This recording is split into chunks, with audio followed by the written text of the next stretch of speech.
Após as manifestações populares de junho de 2013, a Câmara dos Deputados colocou em pauta a reforma política.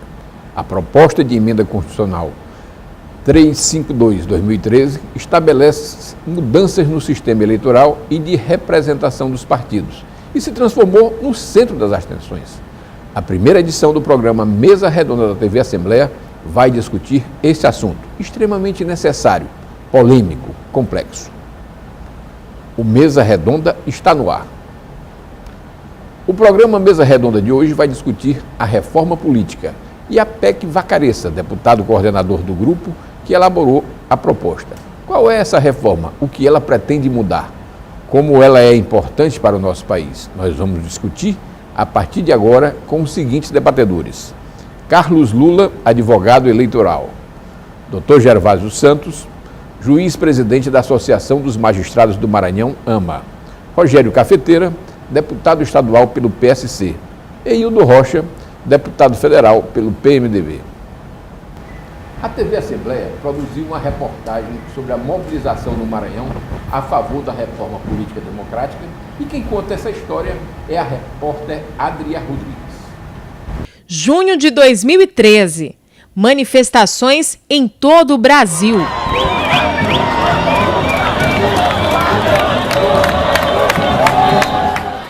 Não foi apenas um movimento histórico. A partir daí, o tema reforma política começou a ser debatido na Câmara Federal, nas assembleias legislativas e pela sociedade civil organizada.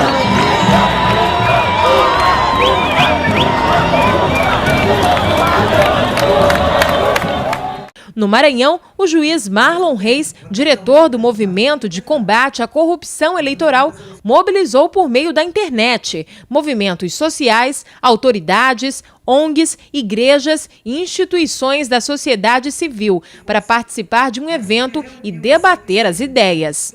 Esta é uma discussão nacional e no Maranhão o assunto está em pauta há anos e ganhando cada vez mais força também nas redes sociais.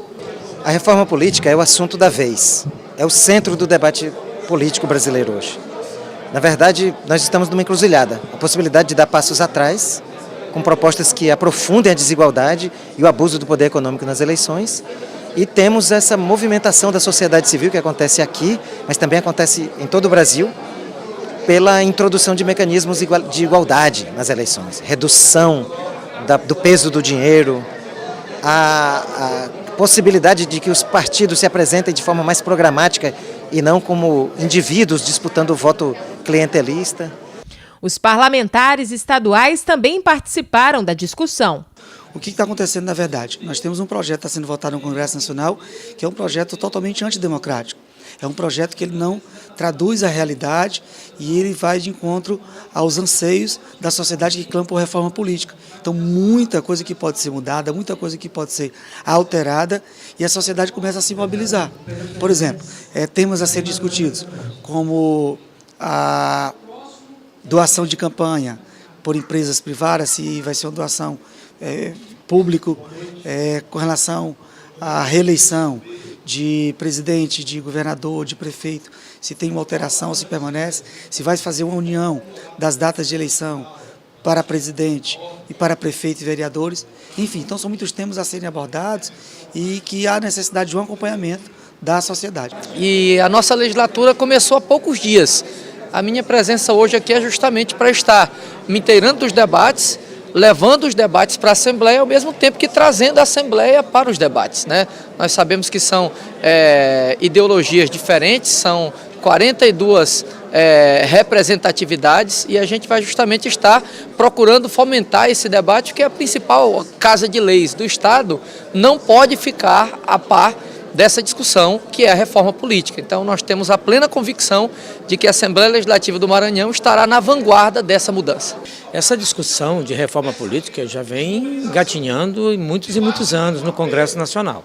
E agora que temos a oportunidade, quando cai no colo da gente um projeto que ele é altamente prejudicial à sociedade e ao meio político e à democracia, então é preciso que a gente discuta isso com responsabilidade, até para garantir os direitos da sociedade. Hoje, como está se discutindo aqui, a gente está vendo que as empresas, os empresários é que estão fazendo a política no país.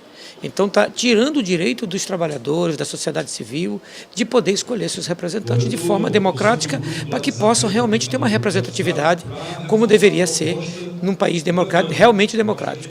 A Igreja Católica, por meio da campanha da Fraternidade 2015, lançou um manifesto em defesa da democracia e está coletando assinaturas para uma proposta de iniciativa popular sobre a reforma política. Para o arcebispo de São Luís, Dom Belisário, é necessário que a população acompanhe a tramitação das propostas e de todo o processo dessa reforma na política, que é urgente. A Igreja, através da CNBB, a Conferência Nacional dos Bispos do Brasil, está muito preocupada com o sistema que nós temos atualmente, o sistema eleitoral. Nós consideramos que esse sistema está realmente esgotado. Então, nós estamos participando, juntamente com muitas outras entidades, propondo uma mudança, uma reforma eleitoral com 4 pontos. Agora, o primeiro ponto, eu acho que todo mundo vai estar de acordo, que é a questão do financiamento público de campanha, que do jeito que está, não está bem. Nós propomos uma mudança nesse financiamento da campanha. Nossas campanhas são muito caras demais e também, claro, privilegia quem tem muito dinheiro, e essa questão que produz corrupção. Então, é nesse sentido, nós estamos muito de acordo com essa mudança com respeito ao financiamento público de campanha. Depois a questão da eleição em 2 turnos, também nós vemos isso com muita simpatia.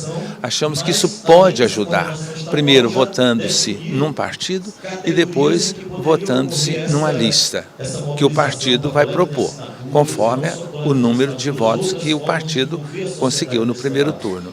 E depois, o terceiro ponto é a questão da representação dos grupos, os vários grupos da sociedade, especialmente das mulheres, a questão de gênero, mas também a questão dos grupos menores, as minorias. E, finalmente, aperfeiçoar a democracia direta através da consulta ao povo, especialmente de temas mais fundamentais. É isso. O atual sistema de eleições para o Legislativo é chamado de proporcional. Nele é possível votar tanto no candidato como na legenda. É assim que um quociente eleitoral é formado, definindo quais partidos ou coligações têm direito de ocupar as vagas em disputa. Contamos com a presença dos seguintes debatedores: Carlos Lula, advogado eleitoral; Dr. Gervásio Santo, juiz, presidente da Associação dos Magistrados do Maranhão, AMA; Rogério Cafeteira, deputado estadual pelo PSC; e deputado Hildo Rocha, parlamentar federal pelo PMDB. Deputado Hildo, como está transcorrendo essa discussão no Congresso Nacional? Muito bem. Já foi instalada a comissão especial para tratar sobre a reforma política.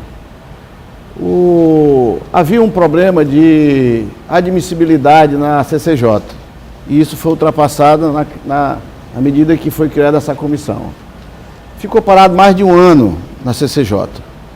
Havia alguns grupos que não tinham interesse que a reforma política, de fato, fosse levada a plenário, a ser votada. E a prioridade mesmo, no momento, são vários os temas, mas a prioridade mesmo é a questão do sistema de financiamento e também o sistema eleitoral. São esses dois. Eu defendo o sistema de financiamento misto, porque entendo que o dinheiro público pode ser usado, mas não apenas ele no financiamento da campanha, mas as pessoas, os eleitores também, assim como as empresas, desde que o dinheiro que as empresas doarem para a campanha vá para o partido, destinado ao partido, o individual para o candidato. Agora, o financiamento, a doação das empresas para o partido. Mas o partido pode escolher, ele tem o livre-arbítrio de escolher, de financiar a campanha dos seus candidatos, a sua campanha, com dinheiro público, apenas com dinheiro público, ou com dinheiro público e de eleitores, ou os três. Vai depender de cada partido. É isso que se defende, é isso que está sendo tratado na PEC. E a minha posição é essa. Com relação ao sistema eleitoral, eu defendo a proporcionalidade. Por quê? Eu acredito que o melhor modelo para o Brasil é da lista pré-ordenada flexível, onde o eleitor vota no partido e aquela ordenação que o partido fez. E se o eleitor não concorda, ele pode pisar o nome que está lá no 10º, se são, digamos assim, explicando melhor, a bancada maranhense, na Câmara Federal, a Câmara tem 513, o Maranhão leva 18. E o partido A vai apresentar a sua lista, 18 nomes. Se ele entende que aquele que está lá no último, que é o 18º, que dificilmente irá para a Câmara, que ele acha que é o melhor para o representar, ele pinça e vota naquele. Portanto, eu sou a favor da proporcionalidade. Mas digo que, pelo que eu estou conversando lá na Câmara, vai ser aprovado o voto distritão, ou seja, o voto majoritário. Vai se eleger os 18 mais votados.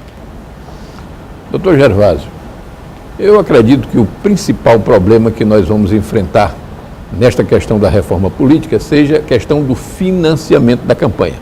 O deputado Dudu Rocha colocou aqui sua posição de que acha que tanto as empresas quanto as pessoas físicas e ao mesmo tempo nós tenhamos o financiamento público, financiamento feito através de recursos públicos. Qual é a posição do senhor em relação a essa questão? Em primeiro lugar, eu gostaria de parabenizar a TV Assembleia pela iniciativa de suscitar esse debate e dizer que, embora pertença ao Judiciário, eu tenho um respeito profundo pelos membros do Parlamento, porque sei das dificuldades, né, e dos desafios que é legislar nesse país, que é integrar um Parlamento. E por conta disso, justamente por esse desafio, por essa dificuldade, é que nós temos a compreensão exata de que o melhor sistema para esse país é o financiamento público exclusivo de campanha. No máximo, com a possibilidade de contribuição de pessoa física no valor, num patamar que nós defendemos no valor de R$700. Por quê? Se nós formos examinar todos os escândalos dos últimos 30 anos, nós teremos como base nesses escândalos justamente o financiamento de campanha privado. O Petrolão é um exemplo clássico disso. Boa parte dos recursos desviados da Petrobras foram encaminhados para a caixa de partidos políticos no sentido de permitir o financiamento de campanha. E aí tem aquele discurso de que o financiamento público de campanha retiraria dinheiro da educação, da saúde, da segurança pública, quando na verdade são esses grandes escândalos que retiram o dinheiro que devem ser gastos com o povo brasileiro. Então nós entendemos que o financiamento público de campanha e com a possibilidade máxima de que o cidadão possa contribuir é o melhor sistema. Até porque as empresas não são cidadãos. A empresa não precisa de saúde, a empresa não precisa de educação. E a cidadania que é exercida pelo voto, essa sim, ela deve ter como base o cidadão. Nós temos a compreensão de que para a implantação do financiamento público de campanha é necessário uma reorganização do sistema eleitoral. Hoje, nós temos um sistema eleitoral que é centrado nas pessoas dos candidatos e não dos partidos políticos. E uma verdadeira democracia, uma democracia perene, uma democracia que tenha representação popular, ela precisa ter como centro os partidos políticos. Daí que, além do financiamento público de campanha, nós também defendemos a alteração do sistema eleitoral no sentido de que o parlamento possa também ser eleito em 2 turnos. No primeiro momento, o eleitor votaria no partido político, definindo a quantidade de cadeiras que aquele partido elegeria. E no segundo momento, ele optaria ou pela lista já definida pelo partido político ou por aquele de sua livre escolha. Se nós levarmos adiante essa reforma que propõe o chamado distritão, em que os 18, no caso específico do Maranhão, mais votados para a Câmara Federal, nós teremos, com esse ato, nós teremos um grande retrocesso, porque nós eliminaremos a possibilidade de representação das minorias. Então, financiamento público de campanha é algo que, no primeiro momento, possa parecer de que o Estado gastaria com os partidos, na verdade, representará uma grande economia. Só quero lembrar o telespectador, todos os grandes esquemas têm como base o financiamento público, o financiamento privado através de empresas. Deputado Cafeteira, nós temos aí a Assembleia Legislativa também se voltando para este tema. E eu queria que o senhor discorresse sobre isso e, ao mesmo tempo, falasse do seu posicionamento pessoal em relação à questão do financiamento de campanha. Gostaria, em primeiro momento, de cumprimentar todos os debatedores, parabenizar a TV Assembleia por essa iniciativa.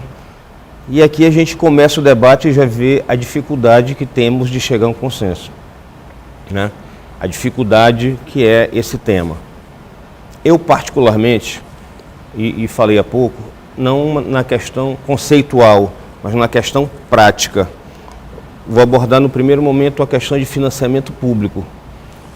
Qual é o meu receio? Eu acredito que no momento nossos sistemas de fiscalização, nós na verdade criaríamos mais uma despesa para o contribuinte, porque nós não conseguiríamos inibir a despesa, a força do dinheiro. Então, os candidatos e partidos teriam esse financiamento público, onerando a população. Esses mesmos partidos, já existe o fundo partidário, então de alguma forma eles já são financiados, e a gente não conseguiria, pelo menos até hoje as propostas que eu vejo, coibir o poder econômico, né, a força do poder econômico. Então a gente só acrescentaria mais dinheiro. Então eu tenho algumas restrições a ele.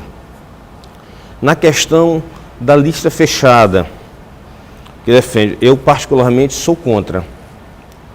Por quê? Porque isso, primeiro, tornaria o nosso voto meio parecido com os dos Estados Unidos, que parece uma carta. Em vários itens, você vota no partido, depois você vota no candidato, depois você vota na ordem do candidato. E eu acho que isso aí, ele beneficiaria a cúpula dos partidos, que não necessariamente são compostas pelos candidatos que têm maior votação ou apelo popular. Então, por isso, eu sou contrário à lista fechada. Acho que, pelo menos no nosso momento, não seria o melhor caminho. E todos falam isso questionando o fortalecimento dos partidos. Isso é uma das questões importantes, que fazendo isso fortaleceria os partidos e suas diretrizes. Eu acho que nesse sentido, e aí concordo, nós temos partidos demais, são muitos partidos. Eu acho que nós deveríamos criar algumas cláusulas de barreira para que a gente pudesse diminuir isso. E sobre o sistema eleitoral, eu estou de acordo com a maioria do Congresso. Às vezes é difícil você explicar para o eleitor como você teve 38 mil votos e não foi eleito, e um com 19 mil foi. E aí eu respeito toda a questão da proporcionalidade, de permitir que as minorias sejam representadas. Sem dúvida, isso é importante. Mas acho que ficaria mais claro para o eleitor, ficaria mais cristalino a forma de escolha, sendo da forma de distritão os mais votados. Tenho aqui, há 4 anos passados, constituí uma comissão de acompanhamento da reforma política, propus agora novamente, já foram indicados os membros, que é para a gente faça uma discussão ampla e apresente propostas, e minha cabeça está aberta para ser, quem tem ideia fixa é maluco. Então eu estou pronto para ser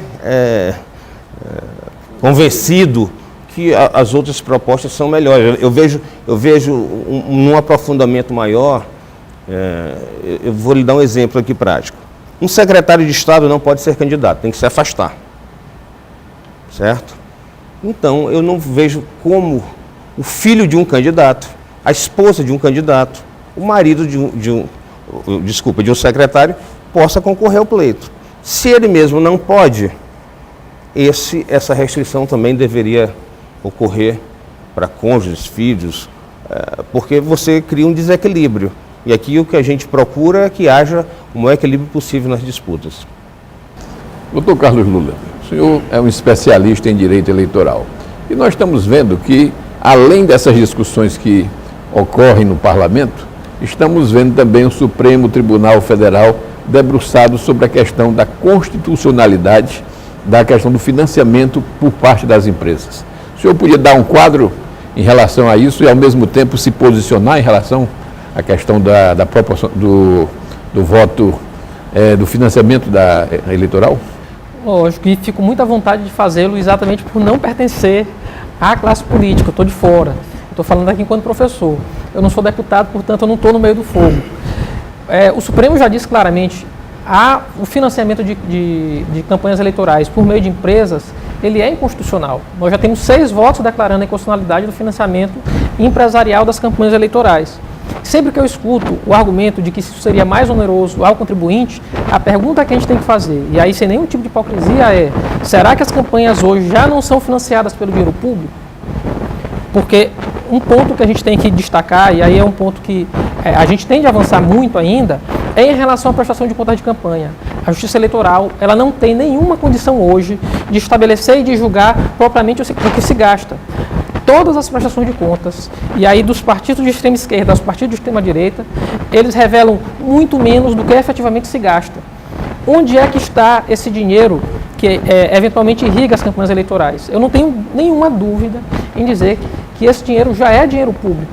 Então, quando a gente busca a defesa de um sistema de financiamento público ou privado por meio dos cidadãos, na verdade, o que a gente está querendo são 2 movimentos. O primeiro é diminuir os gastos das campanhas eleitorais. Por quê? Porque pela proposta, a gente ia ter os candidatos, por meio de seus partidos, com o mesmo valor para gastar nas campanhas. Então a gente não ia poder ter campanhas desiguais. A gente não ia ter o candidato A com campanha muito maior visualmente do que o candidato B, porque eles teriam o mesmo dinheiro para gastar na campanha eleitoral. Então, quando a gente propõe o financiamento público, a gente está, na verdade, fortalecendo a Justiça Eleitoral para dizer, você vai ter agora um maior controle de gastos, porque a gente não vai ter campanhas monetariamente desiguais. E a outra possibilidade é que cada cidadão possa doar. E para que a gente não tenha o erro dos Estados Unidos, em que eventualmente a gente vai poder ter um grande empresário, ele vai poder doar milhões para a campanha, o projeto de reforma política democrática ele estabelece um teto. Cada pessoa pode doar até R$700. Doando R$700, essa doação vai para o partido político e o partido político vai dividir esse valor igualmente entre todos os candidatos.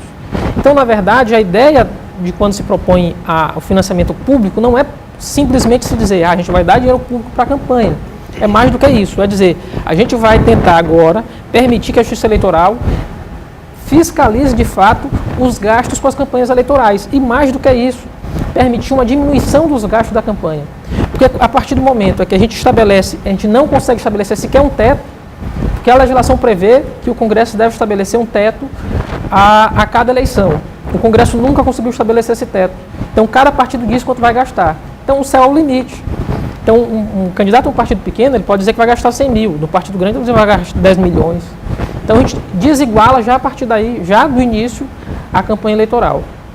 Então, me parece que a doação empresarial de campanhas, isso depende hoje apenas do ministro Gilmar Mendes trazer de volta a vista do processo que ele já pediu já há mais de um ano. Agora em abril.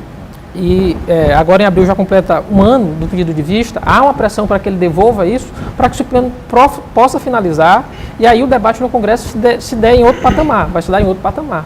Para se dizer assim, olha, o pressuposto a doação empresarial, ela fere a Constituição, porque as empresas não têm interesse direto nenhum em financiar candidaturas, apenas indireto.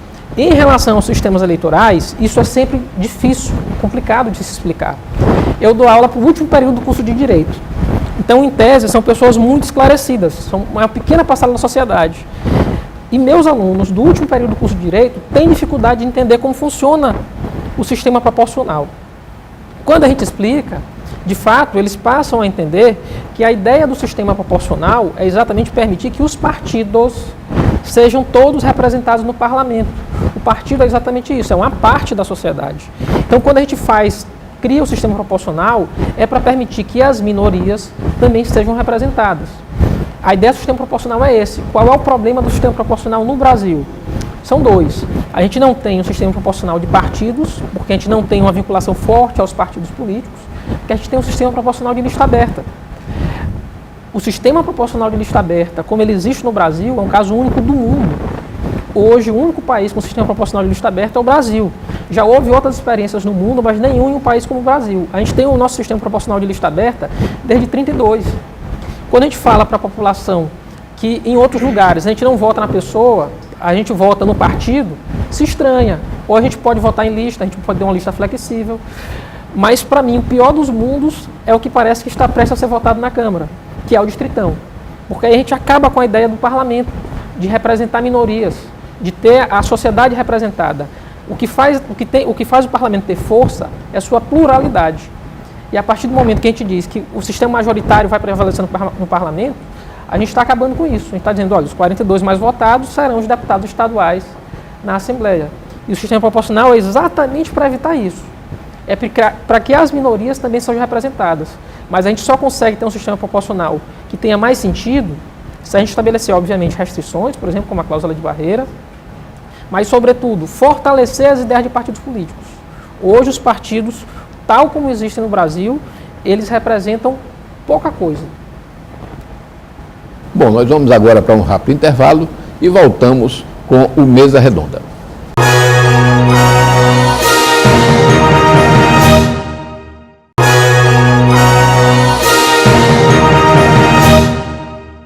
Voltamos agora com o programa Mesa Redonda, que está discutindo a reforma política.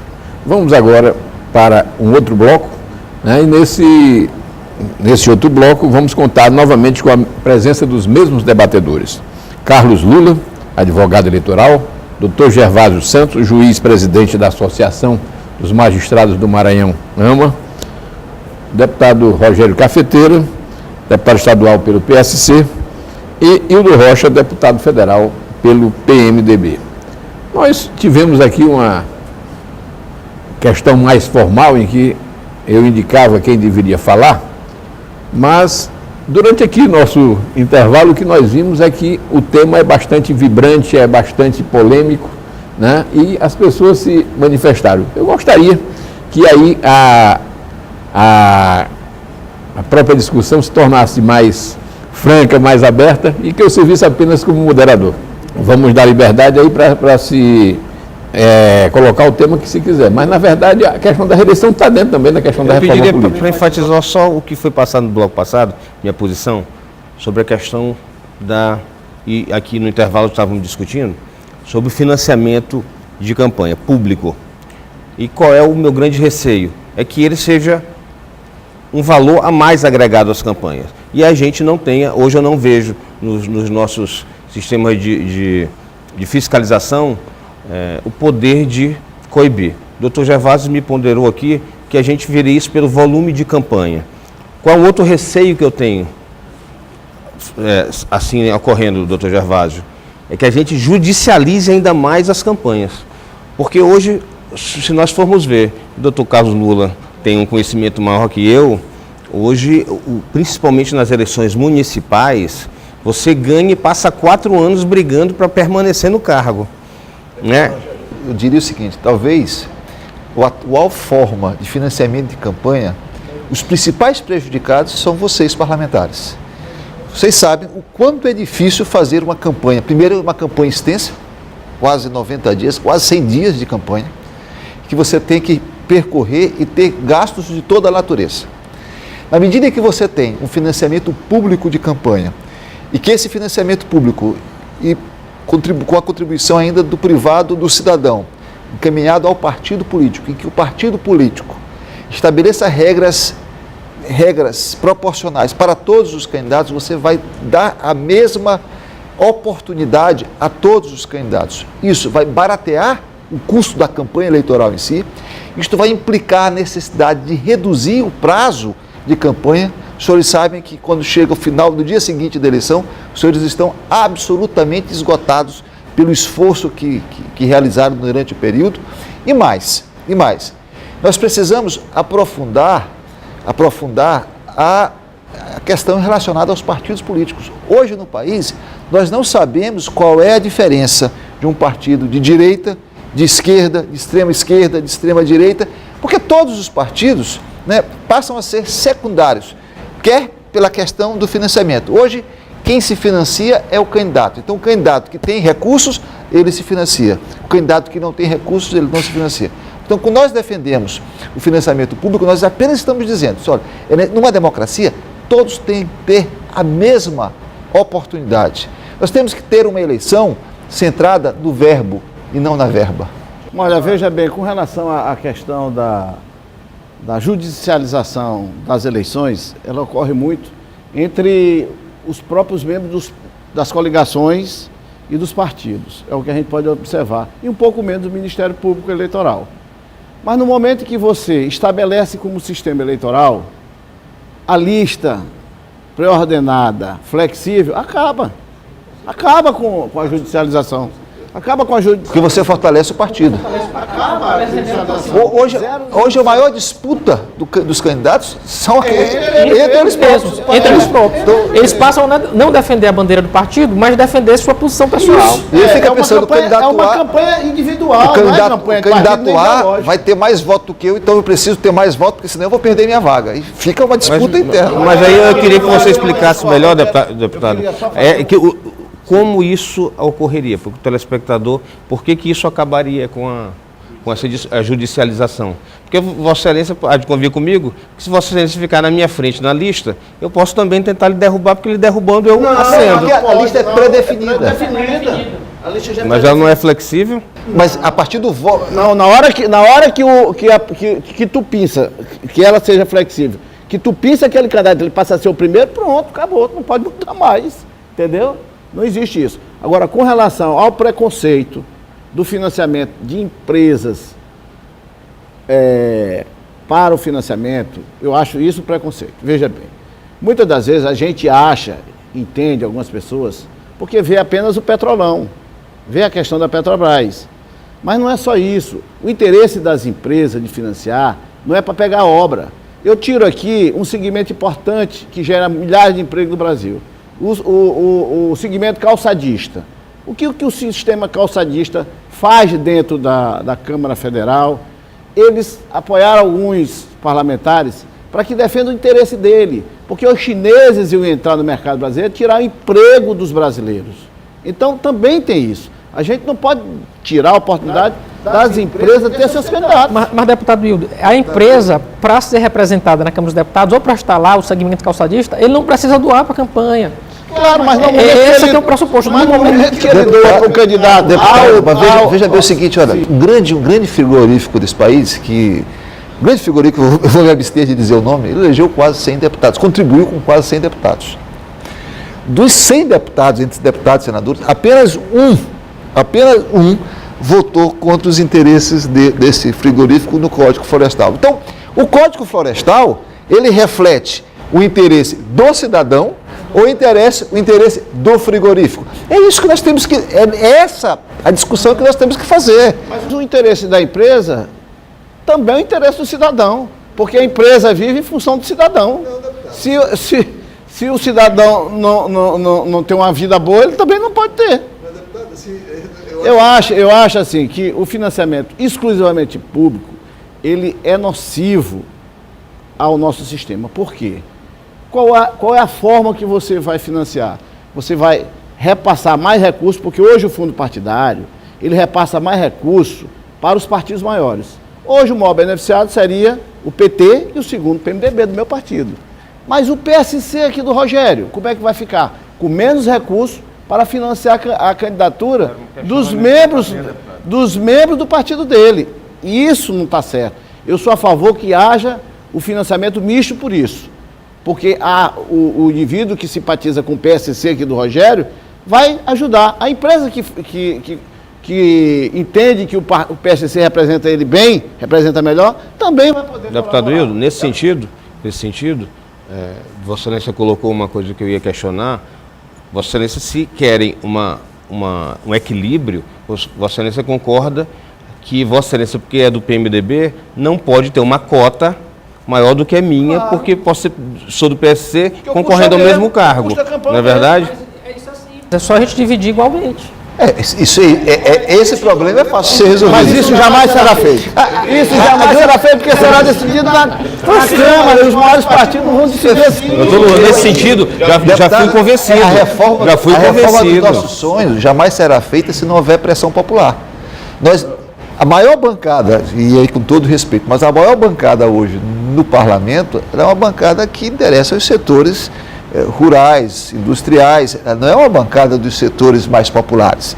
Então, nós temos a compreensão de que uma reforma política que possa efetivamente alterar o sistema de uma maneira que garanta mais representatividade, ou ela decorre da força popular, ou ela decorre da organização da sociedade civil, ou ela não virá. Nesse particular, o senhor está absolutamente correto. Eu queria correto. justamente entrar nessa questão que aqui foi levantada pelo deputado Hildo, que é a questão, nós estamos aí numa corrida, né? Nós estamos, de um lado, o Congresso, né, vendo lá a questão da PEC Vacarias, nós estamos vendo aí o Supremo, né, se debruçando sobre a questão do financiamento da campanha, dentro do entendimento que as empresas não devem ser financiadoras de campanha, e estamos vendo o movimento popular, né, que tem, a gente mostrou aqui na matéria, que está havendo um crescimento aí no Brasil inteiro, né? Então eu pergunto, como é que vai ficar essa questão? Vocês acreditam que a mobilização popular vai conseguir modificar a decisão do Congresso, ou o Congresso vai tomar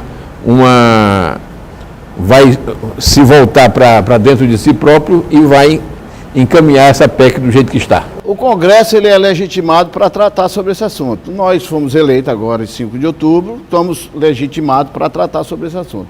Mas mesmo assim como eu, abri nos acessos das redes sociais que eu tenho, enquete para que a população opine a respeito de todos esses temas que nós estamos tratando. Porque eu tenho minhas ideias, eu tenho as minhas convicções, mas eu não estou sendo deputado para defender as minhas ideias, as minhas convicções, e sim daqueles que me colocaram lá na Câmara, os maranhenses que me conduziram lá para a Câmara. Então eu tenho que os ouvir. E vai ter audiência pública, inclusive aqui, eu acho que dia 15, né, Rogério? Parece que deve ser dia 15, vai ter uma audiência, a comissão, agora em março. A comissão que está tratando sobre a reforma política da Câmara Federal vai se reunir aqui no Maranhão para fazer aqui na Assembleia. Eu não estou bem lembrado, no começo de março. Mas pode ser, começo de março. Então vai ouvir para não ocupar vai ouvir a sociedade. Independente disso, eu já estou ouvindo a sociedade. A Câmara vai fazer essas audiências, eu também estou, através das redes sociais, que é um instrumento magnífico de a gente acessar a população de uma forma bastante abrangente. Também estou indo nas cidades, estive no Carnaval, estive em várias cidades, reuni algumas pessoas, brinquei o Carnaval, lógico também, que tem que ferro, mas reuni algumas pessoas para tratar sobre esses assuntos que estão sendo tratados na reforma política. É curioso que nos últimos 15 anos a gente teve um movimento muito intenso de mudança da nossa legislação político-eleitoral. Todas as grandes mudanças elas vieram a partir de mobilização popular. Isso é importante que se diga. Apenas em 2000 a gente passou a ter na legislação eleitoral um mecanismo eficaz de coibir a compra de voto. Tanto que de 2000 até hoje, nós tivemos mais cassação de mandatos eletivos do que nos outros 500 anos de história do Brasil. Então, seja em 2000, seja na reforma da lei da ficha limpa, na reforma da lei de inelegibilidades, todos esses movimentos de vanguarda foram movimentos que não vieram do Congresso. O Congresso foi forçado a decidir. Sr. Lula, mas só pontuando a questão da judicialização, o doutor Hildo fez uma ponderação, mas eu acredito, não sou especialista, mas que a questão dos cargos legislativos são infinitamente menores, lógico, proporcionalmente, porque tem um governador e tem 42 deputados estaduais e 18 federais, do que os do executivo. Então, por isso, não discordando, que eu disse que eu estou com a cabeça aberta para ser convencido, né, nas questões colocadas aqui. Mas essa disputa de coligação, eu concordo. Nós disputamos com nossos companheiros de partido e de coligação. Já na parte da judicialização, eu não vejo, eu vejo, Vossa Excelência podia até dar um dado melhor, eu não vejo essa quantidade de ações promovidas por outro candidato para derrubar um outro deputado, por exemplo, ou um outro vereador.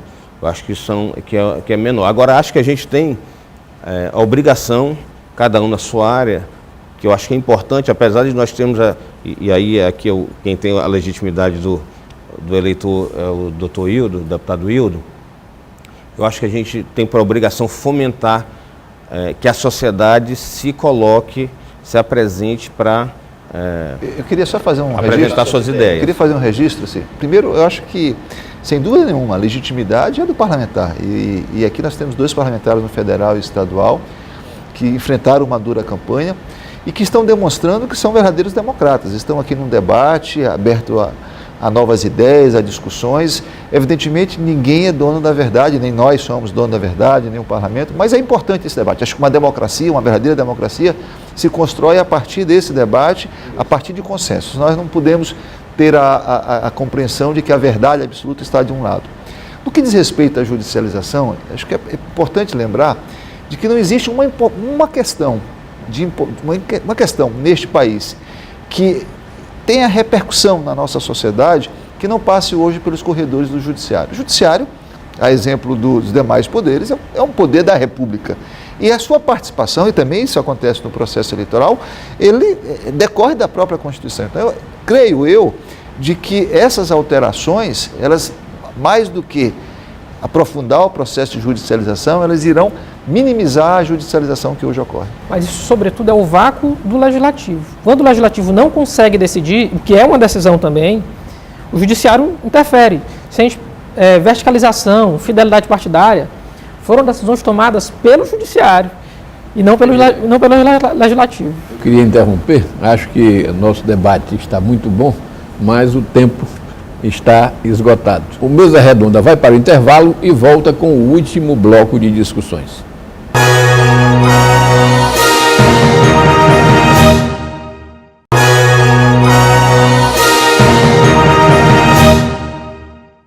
Discute a reforma política no Brasil. Nos 2 primeiros blocos, discutimos basicamente a questão do financiamento de campanha e a questão do sistema eleitoral. Vamos agora tentar entrar em outros temas, sabendo que nós estamos agora no último bloco e temos cerca de 16 minutos, dos quais eu gostaria que cada um fizesse as suas considerações finais de 1 minuto ao final. Mas estão abertos os debates. Bem, vamos tratar de um assunto que aparentemente é consenso na Câmara Federal, que é a coincidência de mandato. Por que a coincidência de mandato? Diminuição de gasto, porque você vai ter uma eleição só. Outra, o alinhamento das 3 esferas de governo,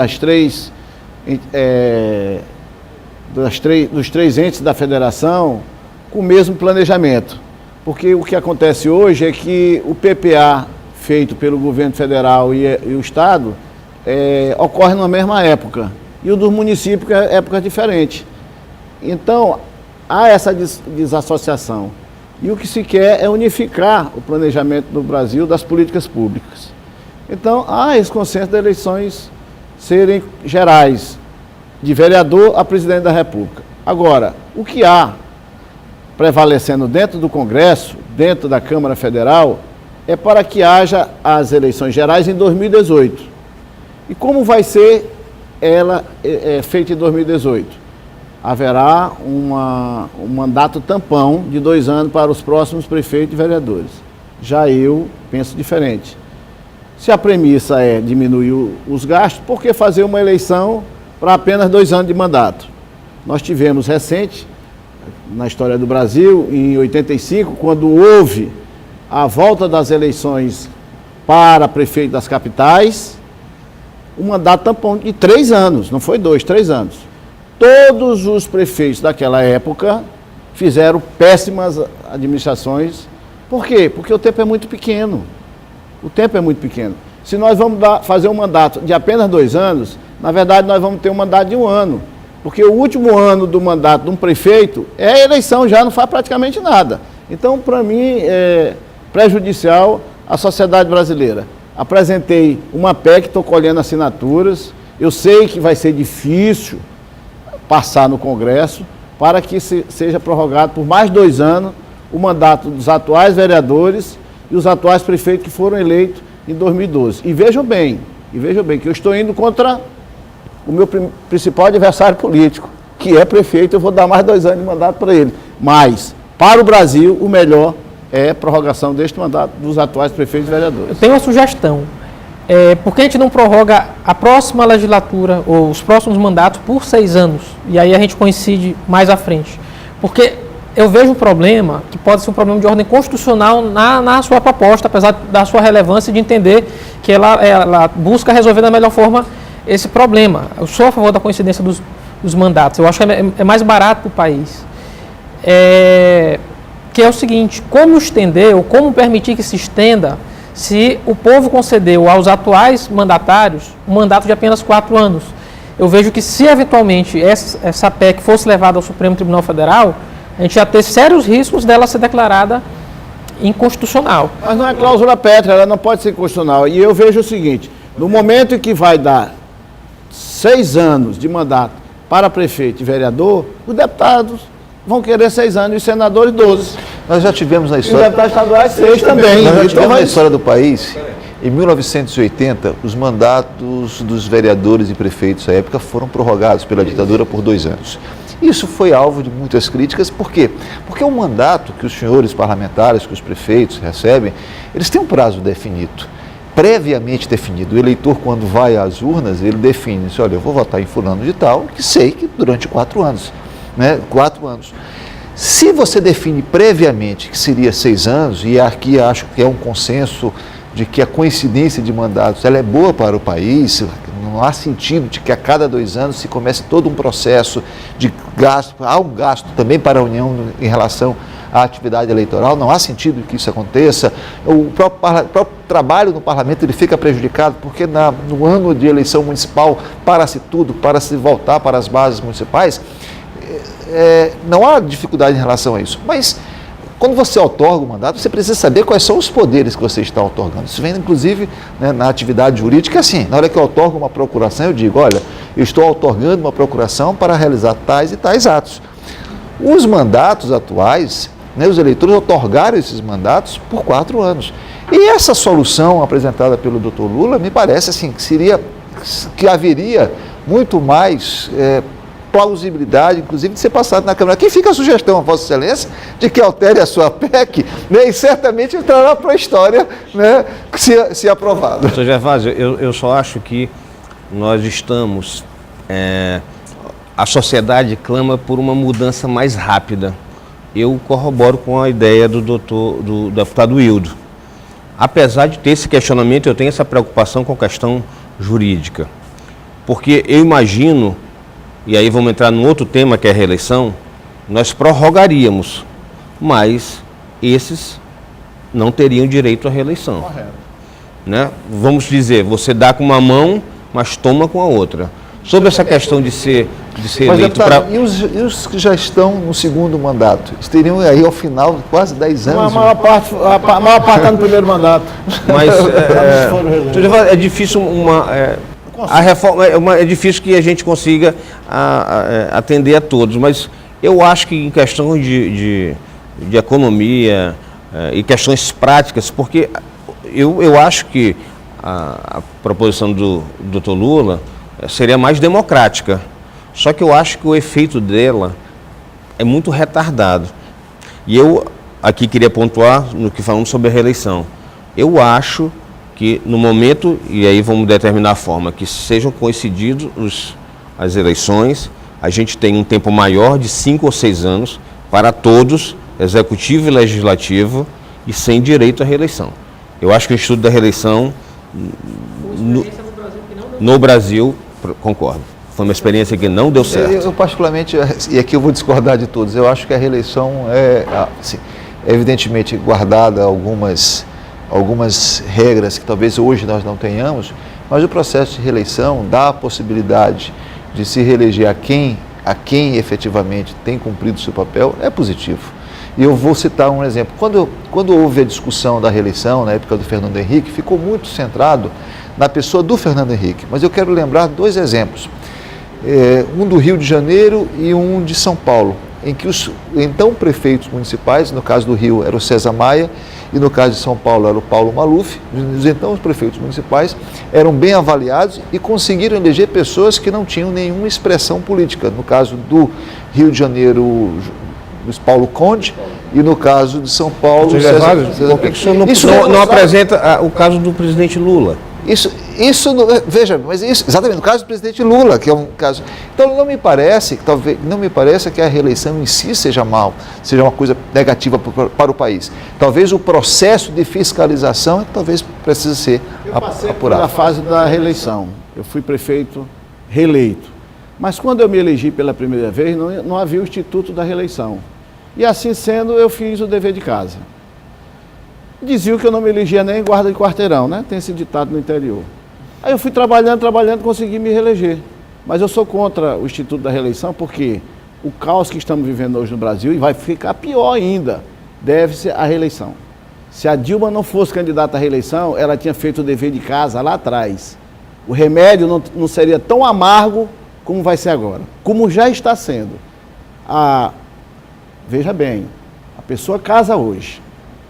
Casou, ela depende do marido, teve um filho, aí o marido morre e aí, por causa da reeleição, ela não vai ter direito mais à pensão. Está certo isso? Então temos que acabar com a reeleição. Eu particularmente concordo com o deputado Eudo, acho que, via pontualmente o que o doutor Gervásio falou, até acrescentei uma outra, que sem expressão também o presidente Lula, eu acho que é o símbolo maior disso, que ele elegeu a Dilma, mas acho que foi prejudicial na maioria dos casos. Acho que se você já governa pensando na reeleição, e em poucos, aí Vossa Excelência vai concordar comigo, em poucos casos, o segundo mandato foi bom. Na grande maioria, foi ruim. Bem pior. E aí eu acho que queria aqui colocar uma outra situação, que também é uma sempre questionado, e queria ouvir dos colegas aqui presentes, a questão da suplência de senador, que é sempre muito discutido, e aqui fazendo às vezes Eu tenho, isso em relação a isso, eu tenho uma opinião muito simples. Eu acho que isso se poderia ter uma espécie de mutatis mutandis de distritão. Primeiro colocado, o senador eleito, primeiro colocado.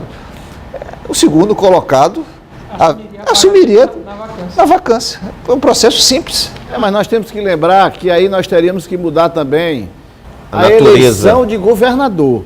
Porque o suplente de senador é o vice-senador. Ele não poderia mais ser então majoritário. Nós teríamos que voltar a ter, como era antigamente, a eleição de governador, presidente, prefeito desassociado de uma chapa. Porque eles fazem parte de uma chapa. Então o senador, quando se elege, ele se elege com 2 vice. Primeiro vice e o segundo vice. O presidente da República se elege com o presidente e o vice-presidente. Então nós temos que mudar os 2. De presidente, como foi na época que o João Goulart era contra o Jânio Quadros, o João Goulart eleito contra o Jânio, deu aquela confusão que deu. De 46 até 64, quando todos os presidentes e vice-presidentes eram eleitos em chapas diferentes. Então nós temos que mudar todo, não só para senador. Se houver que haver alguma mudança, tem que ser para governador, prefeito, presidente da República. Aí senador. Eu acho que a modificação feita, ela já atende bastante, que é a limitação de você não poder colocar esposa, filho. Eu acho que isso já resolveria. Eu acho que já resolveu. A gente teria uma inelegibilidade reflexa colocada para a chapa de senador. Eu queria dizer que nós estamos encerrando aqui o nosso tempo e gostaria que cada um fizesse as suas considerações finais, começando aqui pelo nosso deputado federal Ido Rocha. Eu queria agradecer a oportunidade e parabenizar a TV Assembleia pela atitude de trazer a debate um tema importante, principalmente para todos os brasileiros, e dizer que apresentei 3 PECs.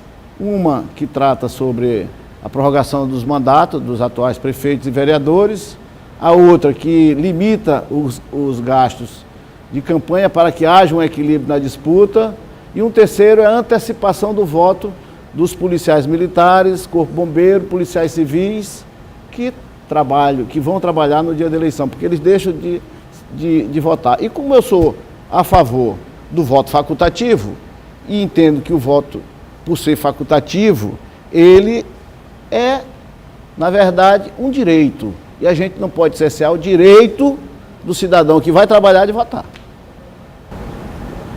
Deputado Cafeteiro.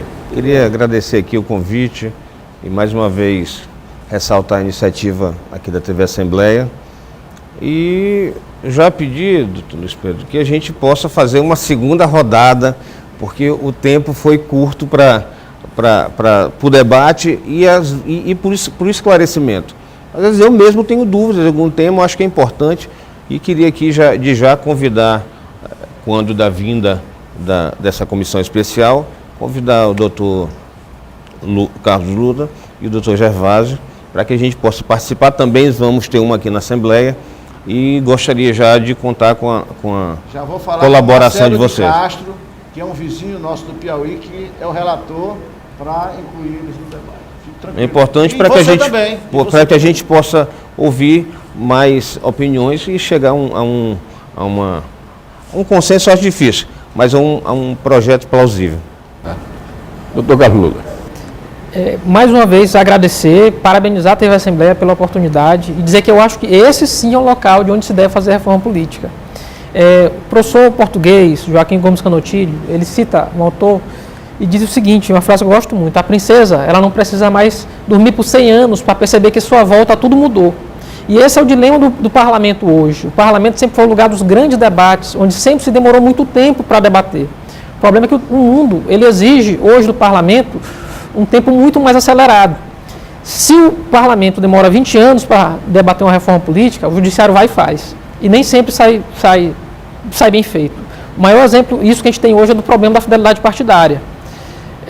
Foi feita pelo judiciário, gera uma série de problemas, uma série de discussões e simplesmente o Congresso não consegue regulamentar isso da melhor forma.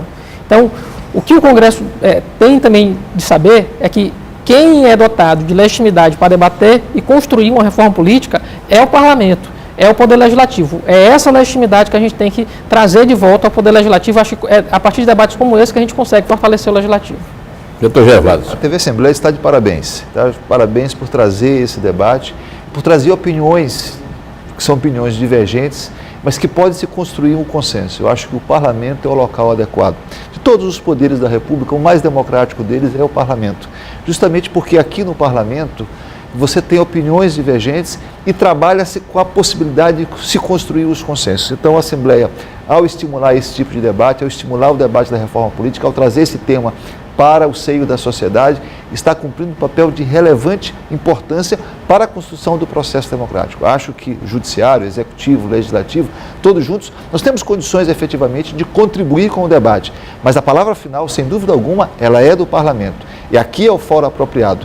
Todos os atores são bem-vindos e devem ser chamados para o debate, o judiciário e a sociedade civil. Então, por isso, quero dizer, quero parabenizar pela iniciativa. A primeira edição do Mesa Redonda discutiu os rumos da reforma política no país. O programa, que é de domínio público, está disponível no site da Assembleia Legislativa, al.ma.leg.br. E a reprise toda sexta-feira, às 9h30 da manhã. Obrigado pela companhia e até o próximo programa.